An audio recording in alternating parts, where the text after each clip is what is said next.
Hey guys, welcome to Polly Tea with D, or welcome back, I should say, and happy 10 episodes to myself. We made it. 10 episodes is crazy. I don't know if my last podcast made it to 10 episodes. That is not important, but yeah, 10 episodes, and I think I said this last week, but most podcasts fail after 10. So as long as I can make it past that, we up. So yes, honey, this is it. This is it. I'm so excited. I'm so proud of myself, really, for keeping this going because if you know me in real life, you know I'm a quitter. I like it's just actually in my nature to quit. I don't like when things get hard. You know when people are like, just stay through it all. When things get hard, that's when you have to keep pushing. I'm not that girl. I'm not that girl. But I guess I actually like this podcast and I actually like, reading and prepping for it and like actually recording and editing. Like I actually like this one. So it's like it makes it a lot easier and it doesn't feel like a chore, if you will. So maybe that's why it has stuck for 10 episodes. And it'll stick for another 10 more, I hope, and 10 more up to that, and 10 more up to that. I don't know, guys. I don't know where we're gonna go from here, but at least another 10. So shout out to me and shout out to you guys for actually listening. Like people listen. That is crazy. Like you could be doing anything with your 1 hour that this podcast usually is, and you're choosing to listen to me. Like that's insane. So yeah, shout out guys. We in it. We locked in for life. You know what I mean? So yes. Also, I say this, um, like that I love this and it's like a hobby and all this kind of stuff, but also I did have a really hard week because I just was, I was excited about 10 episodes, but when I was like reading about like what am I going to talk about this week, it was just so depressing. I was like, is no one else like bothered by the state of the political and economic state of the world? Whatever. Shout out Jaden Smith. I love shouting him out. But I just was like so down. I was like, holy shit, like life is just so miserable. Like I was just thinking about Miho Martin specifically. I don't know. I guess I'll get into why, but I was just thinking about him specifically and I was like, I just don't like him as a leader at all. And it's just like depressing me that he's like just so shit at his job, you know? But whatever. I had my moment and then I said, you know what, keep it pushing because sometimes I feel like the world is does it on purpose. Not the world, like people do it on purpose. Like like we're just being bombarded with so much information and so much like sadness and dreariness that it's like almost like a distraction, you know. So it's like, no, do not be distracted. Use this and let it fuel you to keep going, you know. So that's where I am with that. But anyway, let's get into the episode. What a sad intro. I'm like excited, but then I'm sad. But no, like let's get into it. It's not too. mm, Whatever. Let me not say too much. Let's just get into it. Okay, let's talk about Iran. Or as the Americans say, Iran. I don't know why they do that, but Americans are really weird with pronunciations and stuff anyway, and they kind of just like to live their own life. But we're actually the same. We pronounce things differently too. So whatever. Not the point, but let's talk about Iran. So what happened? The US and Israel launched joint attacks on February 28th, right? And let's go through like the series of events or like their reasoning. First, they said it was because of nuclear weapons. Iran shouldn't be allowed to have nuclear weapons, which is contradictory and like hypocritical because one, Israel refuses to say how many nuclear weapons they have. I like sometimes they say they don't have any, and then they say we're not telling you, it's none of your fucking business. The US, they have nuclear weapons, and we know that, and they say that like it's just this idea that they shouldn't have Iran shouldn't have nuclear weapons, but they can have them. It doesn't make any sense, and it's just so hypocritical. But yeah, first they said that was the reason. Then they said it was a regime change. They think that like they wanted to free the Iranian people. How how are how are the children that you bombed on day one being liberated? Because they hit an elementary school, like a girls' school, like these parents had just dropped their kids off to school and then they bombed them. I saw a picture of the mass grave that they've built because they're just having like a mass joint funeral. In like heartbreaking. I can't even begin to imagine how it feels like as like the parents of these kids, how it feels to be in that situation or like what it was like to even get the phone call, or if they even got a phone call, did they just see on the news that that school was bombed? Like I just can't even imagine. So I'm not sure these children that you just murdered are liberated. I'm not sure the other casualties involved, I'm not sure they're liberated in any way.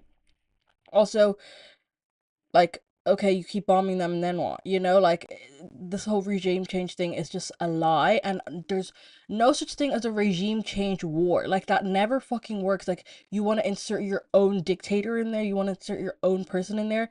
That's never worked. So I don't know why people think all of a sudden it will. And I've seen videos of people literally being like, you know, I'm happy with what Trump's doing. I saw it on RT and I was like, I really wish they would stop even giving these people airtime because they actually haven't got a clue.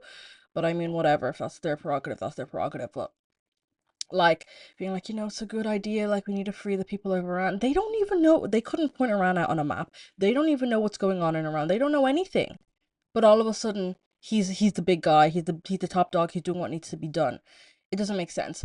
So that's what they said first: nuclear weapons and regime change. Then all of a sudden they say, or Rubio, Marco Rubio, who's like the Secretary of State or whatever, or no, Secretary of War is Pete Hegseth. I can't remember what Rubio is. Something war related. He comes out and he's like, well, actually, they were gonna Israel were gonna bomb Iran, and we knew that, so we had to join in because we knew that they would retaliate and there'd be more casualties if we didn't start do it first. Like, what the fuck are you actually talking about? Genuinely, what are you talking about? Like, how does this not prove the point that Israel like pulls the US's strings? Like that you couldn't one, you couldn't stop them from bombing them first. They didn't even want to bomb them in the first place, but you couldn't.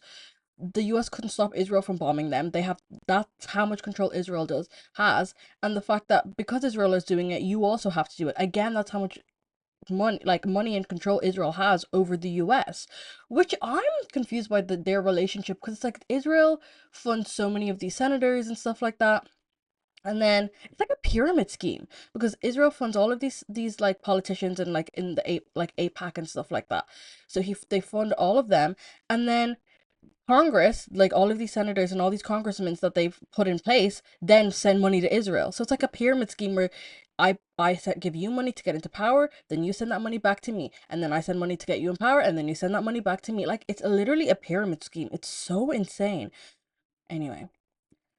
So yeah, they keep calling it a preemptive attack, but it's like that's not a real thing. Like it's an illegal attack. Like you attack them illegally. Like that's like a preemptive. That's not a real thing. Okay. Shout out to Helen McAtee, who is our Minister for Foreign Affairs, who couldn't even call it an illegal attack because she didn't know. That is what happens when you put someone into a position they're clearly not qualified for. Government loves doing this. She's not special. They do this like Simon House, Minister for Finance, no finance background. Cool, right? Anyway, let's have a look at what is actually. Let's get into like how this affects us, right? We have Michal Martin. He makes a statement. He's saying like I'm a big advocate for diplomacy. Like we need to have conversations. But then he also has to say, but there's no doubt in like that the Iranian regime was brutal and blah blah blah blah blah, and that they shouldn't have any weapons. How are you going to condemn Iran for for attacking the U.S. and Israel? First of all, they're attacking military bases while US and Israel are attacking civilians. So let's go there. But how are you going to condemn Iran when the US and Israel bomb them first? And then, like, I feel like people keep mentioning the nuclear weapons and the regime as a way to justify their actions when it just doesn't justify anything when you keep killing civilians. It just doesn't make any sense.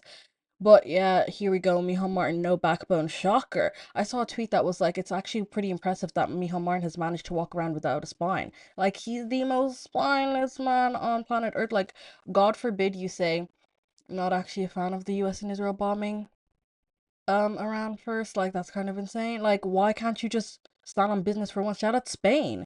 Their Spanish Prime Minister, like, he stands on business all the fucking time and he's not afraid to. Trump tried to like intimidate him and stuff and first said Spain said you're not allowed to use our bases, our military bases.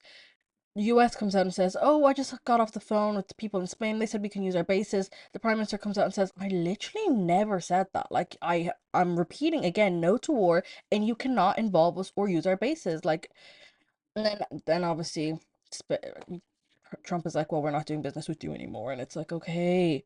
And this is where the EU is supposed to come in and stand behind them. Because, like, why are you more loyal to Trump than you are to the EU? Like, what is the point of the EU if you don't back each other? Like, oh, I don't know. Like, I just keep thinking of Helen McEntee and the fact that she is in charge of getting the Irish civilians. Like, Helen McEntee, are we fucking for real? Oh my god. Now, how does this affect us? Of course, because we're so self-centered as a nation. I mean, the whole world is self-centered, obviously. We're not unique in that. But this is a new record for us, guys. The way we've managed to center ourselves in this whole conflict is fucking nuts because we're boohoo crying over the thousands of people who've decided to live in Dubai because they want to be in a tax-free haven. Like, oh my God, talk about the consequences of your actions. Like white people realizing they're in the Middle East, like hello, like you're lucky you can just get up on a flight and come home. What about the people that are left behind, that they're being bombed? Like, oh, anyway. So what is the controversy with us? So we're these people who are in the apparently there's 24,000 people who've registered so far. I'd say it's more now who've registered as being in the Gulf states. So yeah, so we have to get these people back home, I guess, like, or some of them. I don't know if they all want to. Though I am confused because, like, Dubai is on this kind of like propaganda run where they're posting people in hotels and like whatever, being like, everything's fine here. Like, they're in Instagram comments everywhere, like, everything's fine. And you know what? I believe them. Like, the whole propaganda thing, I'm like, okay, get a grip. Like, no one believes that it's like life is normal and perfect, but like, Dubai's not a target. Like everybody that's like the videos of people coming home, bro, you would think they're on the front lines. You your 10-day holiday in Dubai got cut short. Oh my God, how horrible, how sad. Like why were you in Dubai? That's what I would love to know. Why were you in Dubai? Why were you in the UAE? Hmm? We'll get into that because I have some stats for you all that I do think is important to hear, okay? Now we have to get these people home. First, there was like the government were like call Emirates, call your airline because obviously all these flights are being cancelled. So they're like call them, see what the story is. And then you have everyone in Instagram comments and stuff being like, I try to get through to them and the line's busy. Yeah, because you and like 5 million other people are trying to get through at the same time. Like you think you guys are the only people trying to get home? Like, come on now. First, Emirates, they can't get through to them. Emirates is canceling flights. It's like blah, blah, blah, blah, blah. Then the government are like, okay, we're going to start chartering flights back home. Bruh, how much is the ticket to get back home? €800. And you know what? Everyone's up in arms, but I'm like, how much is a flight to Dubai anyway? Like, it's around that, I would think. Like no tea, no shade. You went on a holiday to Dubai and you want the government to bring you back for free. Like, no, I don't want to use my taxpayers' money for that. I don't want using my money for that shit. Like, oh, I'm sorry you got stuck there. Guys, is this too harsh? Maybe. The kids come back free, obviously. I guess obviously it depends on like why people are there, because people could be there for different reasons. Like, I can't be too harsh on everybody because there's different situations. Like, maybe again, you're on a layover. Maybe you're a doctor and you're the only one who can treat a mysterious illness over there. I don't know, guys. Whatever. So maybe every people are in different situations, so I should give some people grace.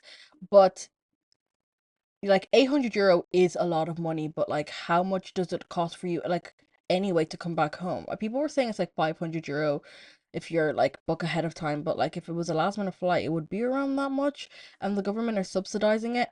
But let's just quickly 2-3 minutes on this because obviously we have so much more to cover. Actually, today's not that busy of a day, but why do I have so much hatred for the people who holiday in Dubai? Okay, I won't call it hatred because my mom just came back from Dubai recently and I don't hate my mom. We have had many, many arguments about the fact that she went there, and I told her beforehand not to go because I was like, you're like, it doesn't make sense for you to be there. First of all, like, you're excited to go because it looks so modern, it looks so nice, and it looks so perfect and everything. I'm like, yeah, because of slavery, modern day slavery, like it looks how do you think these buildings go up so fucking fast? They're holding these people basically hostage. Like the reason that you get to enjoy this lavish lifestyle is because of other people. Their rights been taken away. Like problem is she told me, she goes, what do you think about me going to Dubai? And I was like, are you fucking nuts? And then she's like, well, it's already booked. I was like, okay, well, whatever. And every time I talk about Dubai to like friends and family, like everyone looks at me like I'm nuts, like get over it, it's not that big of a deal. But I'm like, it is that big of a deal. Anyway, I'm gonna read you some stats on Dubai that would maybe make you guys understand why I feel so passionately about that place, and like the fact that it's so dystopian and everybody acts like it's this amazing tax-free like place, utopia, whatever. But it's like, yeah, there's reasons for that. Literally, there's reasons for that. So, migrant workers make up 88% of the United Arab Emirates population. And you may be thinking, wow, that's so great, like globalization. No. They're living in slavery. Okay. On any given day in 2021, there were 132,000 individuals living in modern day slavery in the United Arab Emirates.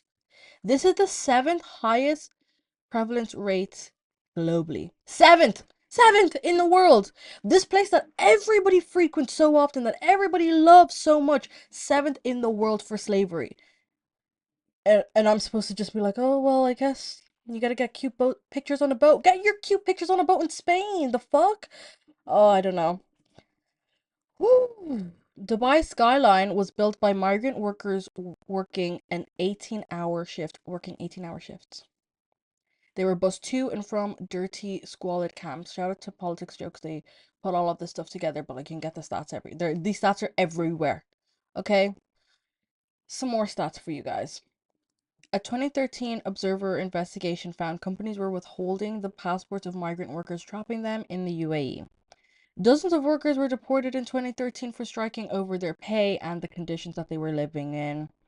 Workers lived with 10 men to a room, no free healthcare, and some were trapped because they had to pay back huge recruitment fees. So it's like you lure these people over, tell them we have jobs for you, you withhold their passports, and then after treating them like slaves, no, not treating them, they are slaves, making them slaves, you then make them pay you back for the fees that you paid to get them over here. Cool. But I'm so glad that you guys get to enjoy the pretty skyline. I'm so glad. I'm so glad that the service is top notch. I'm so glad. I'm so glad that you guys get to go on yachts and take cute pictures. I am so glad. I'm so glad your pictures are so cute and so perfect. I am so freaking glad. Like, is this not fucking nuts? Like, I just lose it every single time I mention this to people, and everybody acts like I'm this crazy girl. Like, it makes me feel like, that friend that's too woke. And I'm like, I'm too woke for thinking that we shouldn't be going to a place that's ranked seventh globally for slavery. Like, is that not, would that not be a normal response? Like, how do you feel? I wouldn't feel comfortable going to my local shop or to my local cafe and being served by people I know are slaves, but you guys feel comfortable traveling to a different country to do that? But I'm supposed to sit here and cry and feel bad for you guys that, oh my god, my holiday was cut short because there's bombs in the Middle East. Like, oh brother. Oh brother. That's how I feel about that. That's why my sympathy for these people who are arriving at Dublin Airport sobbing and crying to their parents and their families, like, I don't care. I just don't care. And I understand, sure, like, if that was my mom in that situation. Honestly, Dubai's not a target, first of all, but I guess, like, I can understand to a certain extent. Like, if had a family member in that situation, you would be scared, you would feel a certain type of way. But that came back were saying, like, yeah, we were just like chilling in the hotel and stuff. But there's like thousands of Iranians dead, though. Do you know what I mean? Like, it's just I just feel like we're being a bit out of touch, and so much of the conversation is about getting people home and not about the fact that people are being bombed and murdered and killed day in and day out for so that these rich people can have oil and can line their own fucking pockets. Like, that is why my sympathy only goes so far, honestly. So yeah. Also, another thing, fuel prices. I think people have noticed that their fuel prices have gone up. Fuel prices were already extortionate anyway, but like petrol, gas, even electricity, all these things are going up. But it's price gouging because technically it shouldn't be happening because we have a built-in kind of like reserve. So these gas companies and all of these companies buy their fuel 18 months in advance. So we actually should only be feeling the effect of this war in 18 months, but we're feeling it now because these people are bringing up the prices to so that we're the ones paying for this. But it's like, no, baby, that's not right. And this was brought up in the doll, and Michal Martin was like, send your oh no, it was Simon Harris was like, oh, send examples of this to the Competition and Consumer Protection Commission. Like, please send it to them. Like, why are we now the ones working for this? It is your fucking job. How about you audit these companies? About you look into this and make sure that they're not scamming your own fucking citizens? Why are we now sitting at home sending pictures to the commission and hoping and praying something happens? Do your fucking job. Literally do your fucking job. But anyway, next topic. Let's talk about these eviction notices actually that just came out. So basically, uh, this was like a week ago. Patchflow, which is like a landlord, kind of like a properties company or whatever, they own loads of properties. They went door, like a representative went door to door in one estate in Wexford and said and handed out eviction notices to 36 homes, right? That's around 100 people affected. 36 homes. And this was brought up in the doll, and the people, like politicians or whatever, the opposition were like, "Oh, this is because of your new bill." And we know we've talked about this on here so many times, guys. We know that people, landlords are evicting people so that they can set new prices or so that they can sell their homes because they don't want to deal with these new laws. We've been talking about this for time. So the opposition have been like said this. They were like, "We've told you this is going to happen." And then the housing minister James Brown was like, "I reject the notion that this has anything to do with our new rent bill. I reject it. It's got nothing to do with this. We're gonna look into it and see. Like, it probably is illegal that they're doing that. It doesn't make any sense, but it's not about that." Few days later, what drops a video of one of these representatives going door to door, and like other people who live in this estate said that this happened to them. Exact same story, the exact same thing was said to them. But the patch flow representative said, "Have you heard about the new rent bill coming in?" Boom, immediately proving everybody's point that this was based on the bill, and the government did not want to admit that. So they shut that down so quickly, and then it turns out that it was actually about this bill. So he says, "Did you hear about the new rules coming in March 1st? We've decided that like we're just gonna we're just gonna pull out now. We're just gonna sell the houses. We're just gonna evict everyone, sell the houses, and then just be done with it." Because he said this new bill isn't favorable to landlords. Brother, okay. But you know what's weird? He goes, "Yeah, the bill, it's not favorable to landlord, but we're just gonna listen to like the radio and stuff. Like, we're just gonna see any debates. Like, they might change their mind. We wanted to see how things go." Baby, you got what you wanted. You got them political debates. You got them radio plays. I don't know what you thought was gonna happen, but it probably isn't this. They now come around and they're like, "Oh, okay. So that didn't go to plan." So they said that they're decided that they're just gonna talk to each person one to one and think of their options. Like, some people are interested in buying their homes, or they might just sell people their homes or what, but the government has said that this shouldn't be happening. They said, except what was it? Simon Harris said, "Existing tenancies must be respected too." Everybody been telling you for time that none of these landlords are respecting these tenancies because they know this new bill is coming in and they're evicting people. When the story came out, the Journal posted that they did an article saying so many people have reached out to them saying this exact thing has happened to me. I know I said weeks ago that this has happened to a friend of mine. Like, people have been saying for weeks and weeks and weeks that this was going to happen, and all of a sudden now, oh my god, who could have predicted this? Literally everyone. And you know what's crazy is that they also knew this too, I'm sure they actually knew how badly this was affecting renters, and they just didn't care. They just thought they could they talk their way out of it, and people will vote for them still because people still do vote for them. God knows why. People still vote for them. So they just thought, "Oh, sure, like, it's one bad bill, but we'll move on. We'll bounce back." You have record levels of homelessness. 17,000 people homeless, not even including the rough sleepers, not including the invisible homeless people. And what have you got to show for it? You don't care. You just don't care. Like, is it not insane that our government just doesn't give a shit about us? Like, whoa, when you think about it too deeply, it gets real depressing real fast. But anyway, the government said that they'll, I guess, talk to Patchflow or do some investigation or whatever. But Patchflow have already taken back the eviction notices. But I'm like, this is one situation. This is this is only is garnering so much attention because it was 36 in one time. What about the fact that it's one person next door and another person, in the apartment next, or like this is happening everywhere. Just because it's not happening in batches of 36 doesn't mean that it's not happening. Like, and that shouldn't warrant your attention. Like, I don't understand why the government can't just admit that they made a mistake and just be like, you know what, guys, we fucked up. We fucked up, and then just take it back. Like, people would respect you more, honestly. I don't think I'll ever respect this government, but I would have a tiny droplet, maybe, of respect for them if they just took it back and said, oops. But yeah, that's that. This one's funny because I just have like when I was writing this and like prepping my episode, I just was like, I had just written Green Party delusional because this is killing me, dude. Okay, so the Green Party had their conference recently, and Roger O'Gorman said that the Green tide is rising again, and he's talking about in the UK that the Green Party won 2 seats in a by-election. I cannot say this in a nicer way. The Green Party here and the Green Party over there are not the fucking same. Sure, you're under the same remit and you're under the same band of people, whatever. But they're led by a socialist. The one here is led by Roger O'Gorman. Do you know what I mean? You're not the fucking same.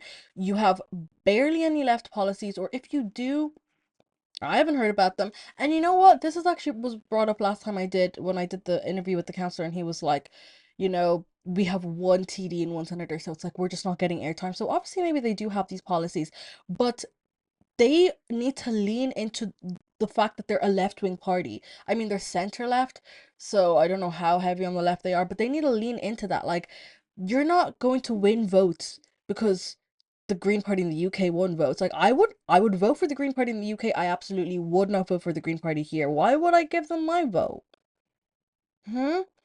And then they were talking about, you know, they were talking about their time in government, and they're like, like we obviously made some mistakes, but like it wasn't all us. Like, the government are to blame. Like, Fianna Fáil and Fine Gael were to blame, and they've already started going back on so many of their promises. Like, it's not fair that we are catching so many strays for mistakes that the government made, and it's like, oh, honestly, you know what? Just like get a grip. Like, move on.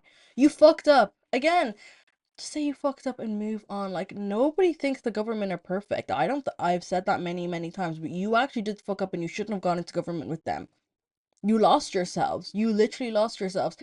Anyway, what else did they talk about? They criticized the government for rolling back on climate commitments, cutting climate and nature fund, and failing on disability and migration issues. Like, their stance on immigration here is pretty strong, like they feel like the government is scapegoating migrants, which is true. So I'm like, you need to lean into that more. You need to lean into your left policies. I don't know why they don't, or maybe they do and they're just not getting the airtime, but they really need to lean into that. And they're talking Hazel Chu, who's their new deputy leader. Shout out to Hazel Chu.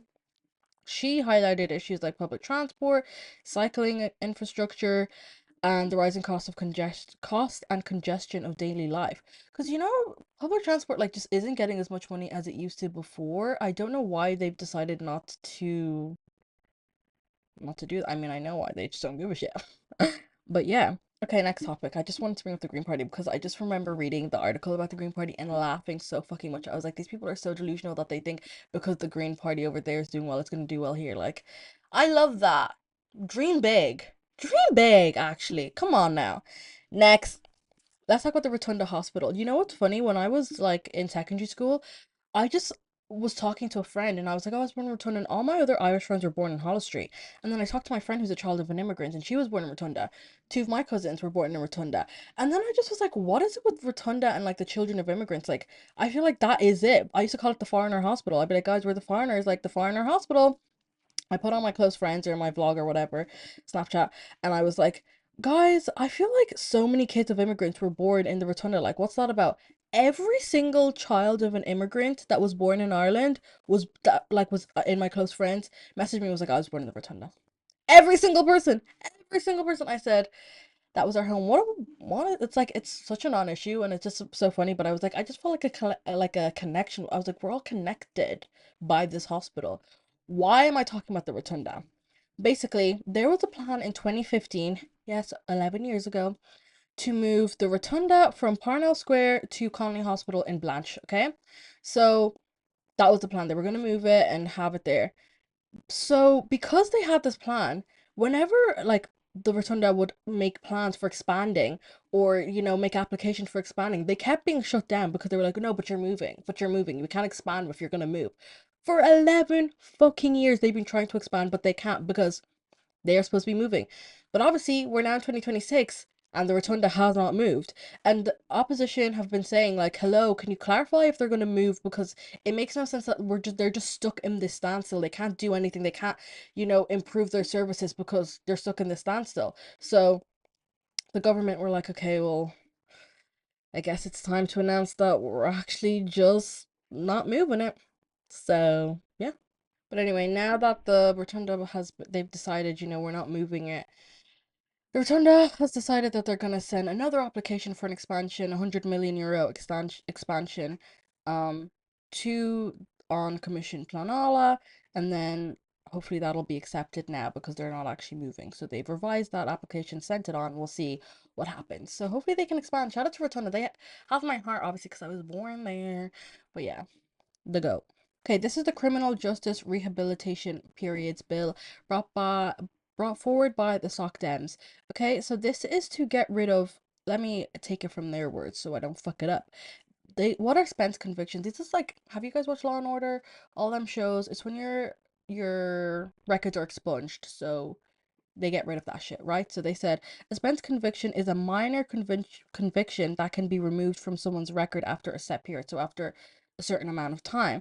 So that means you have more options for like travel and stuff because Garda vetting, bro. Can you imagine like trying to get a job if you have a conviction? Like Garda vetting is such a trek, and I always get scared. I'm always like, did I do something illegal? Do I have a right? I've never done anything bad ever in life, and I always get stressed out with Garda vetting because I'm like, there's so much you can't do if you have a conviction, or if you fail your Garda vetting. So it's just sad for people who like actually have made a difference and they want to change. And like, I'm such a big believer in rehabilitation. Like, what's the point of sending people to prison if after they don't get a chance to change? Because it's like then it's just this endless cycle. It's not fair for these people, right?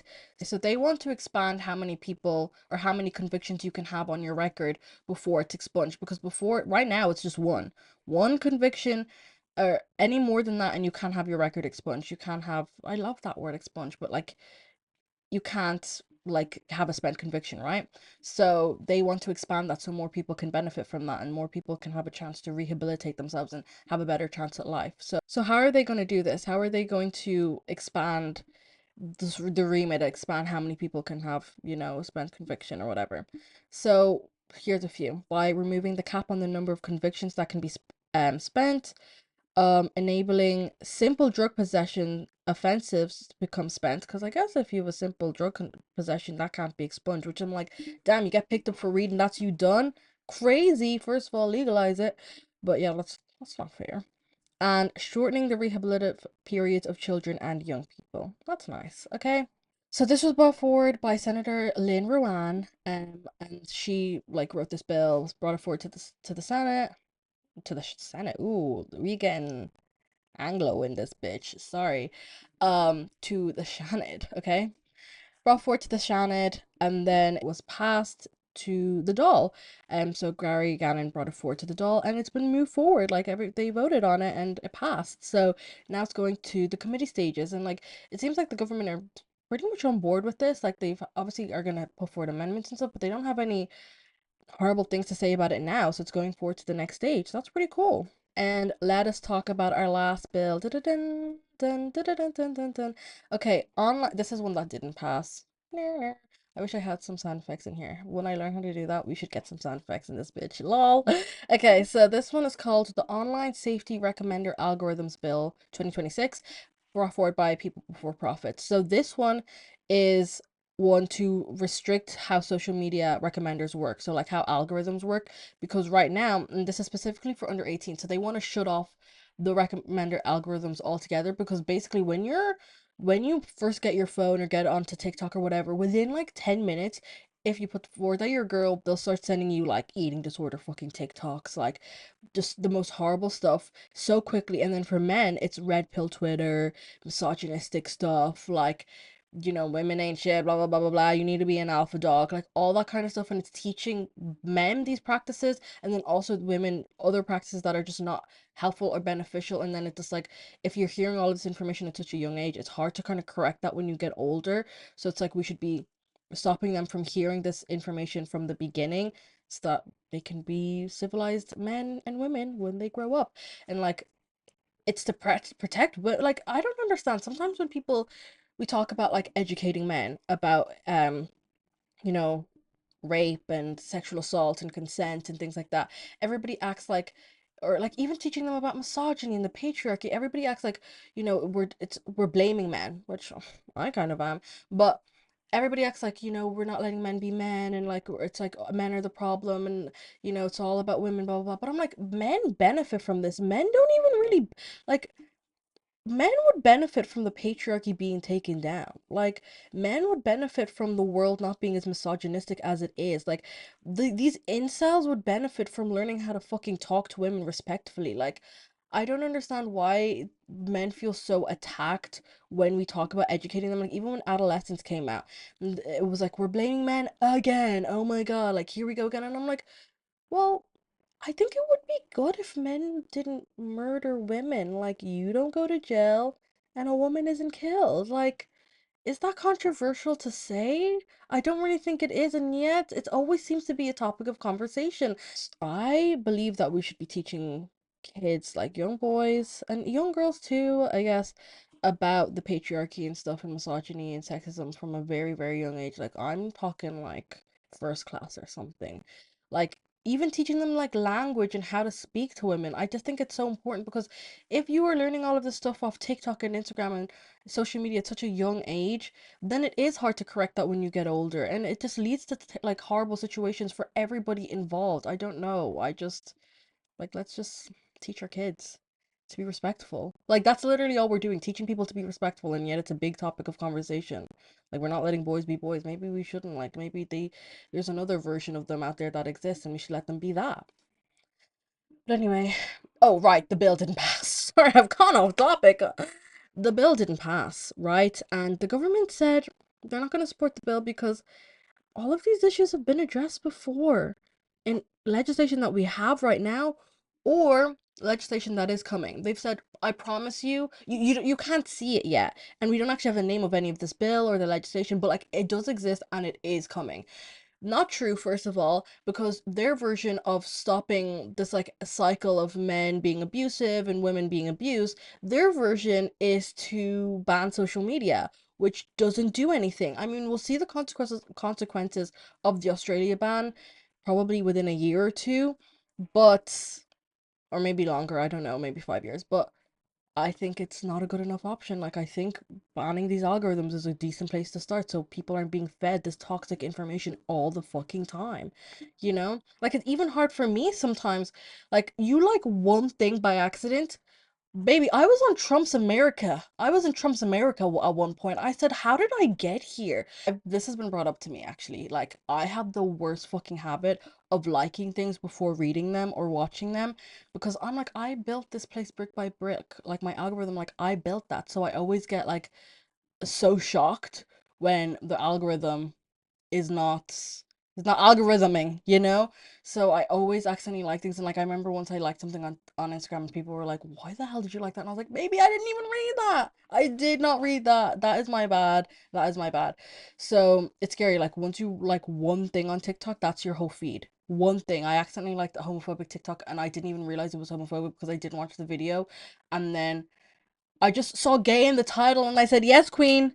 And that was that. And I kept swiping and I just kept swiping. And then all of a sudden I'm getting like religious TikToks about like I was gay and then I read the Bible and now I'm not. And I said, how did we end up here? No, we don't do that here. Get them banned. Get them banned. We don't do that here. So it is very scary. It's very spooky yuki out here. Be careful what you're liking. I'm trying to be mindful about that stuff because getting all that homophobic stuff on my For You page like was so triggering because I was like, I don't want to hear about how bad it is that I'm gay. Like, I don't want to hear that. 24/7. That's insane, you know? So, or how, like that, not that it's bad to be gay, obviously not, but like hearing that people think it's bad, like I just, because I'm in such a bubble all the time with people who are so supportive and stuff, it's always so shocking to me to step out into the real world and be like, oh my God, you guys, you people actually hate me. I forgot about that. I actually forgot about that. So, yeah, it's very, very scary out there. So, yeah, that's all I've got to say, actually. It's a bit of a short episode today because I feel like the whole Iran conflict has just taken up so much of the conversation at the moment. But yeah, that's all I've got to say today. I hope you guys enjoyed, and I will talk to you guys next week. And happy 10 episodes to me, and to you. Okay, bye. Love you guys.